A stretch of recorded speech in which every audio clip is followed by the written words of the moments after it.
ঘুম থেকে উঠে সকাল সকাল মনটা খুশি হয়ে গেছে। কারণ হচ্ছে আজকে ঘুম থেকে উঠে আইসা দেখি চুলার ধারে আমার মা চিতই পিঠা বানাচ্ছে। আর এই চিতই পিঠা বানানো দেখে আমি খুশিতে আত্মহারা। অনেক দিন থেকে বলতেছিলাম মারে চিতই পিঠা বানানোর জন্য, চাপা শুটকির ভর্তা দিয়ে খাবো। তো সত্যি সত্যি আজকে মা চিতই পিঠা বানাইতেছে। এখন তো শীতকাল মানেই হচ্ছে পিঠা খাওয়ার সময়। শীত আসলে গ্রামে পিঠা খাওয়ার ধুম লেগে যায়। প্রত্যেক ঘরে ঘরে সকালবেলা হরেক রকমের পিঠা বানানো হয়।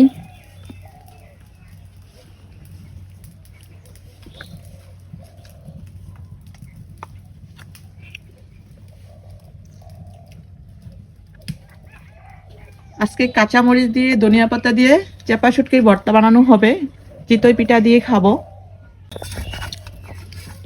হয়ে গেছে মা পিঠা?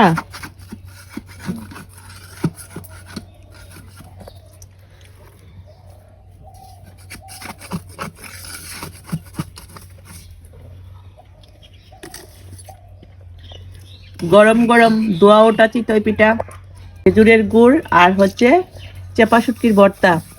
আর কি কিছু লাগে?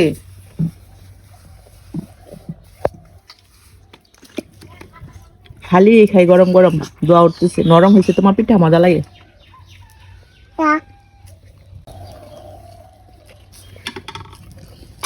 এখন আনা মানুষ আমার মেশিন থেকে গুড়ি চালের গুঁড়া টাঙ্গাইয়ের না পিঠা। আগে তো এই 5 পোড়া 10 পোড়া 6 পোড়া করে কইরা চাল ভিজাই সেটা আমার হাতে গালসিয়ার দেয়া, গালসিয়ার দেয়া গুড়ি কোটা হইতো।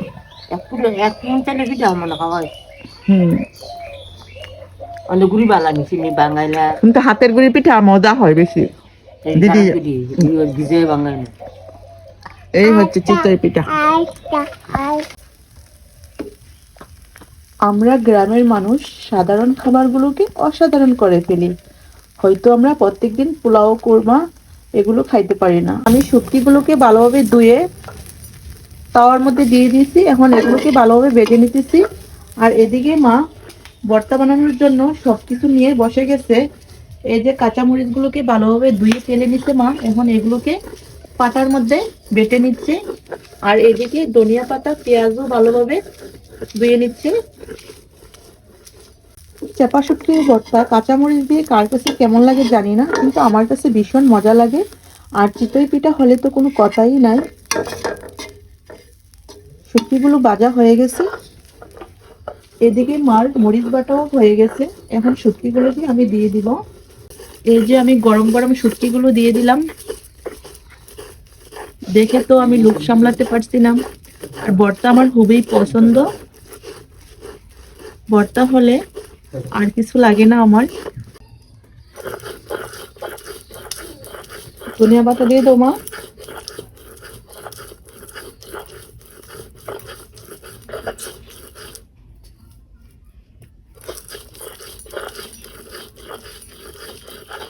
কাঁচকড়া ধনিয়া পাতা দিয়ে দিচ্ছি মা।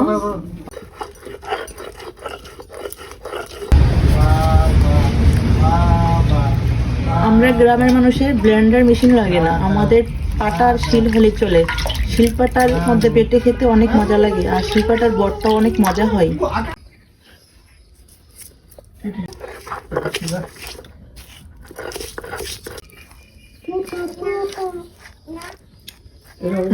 সেই মজা হয়েছে মা।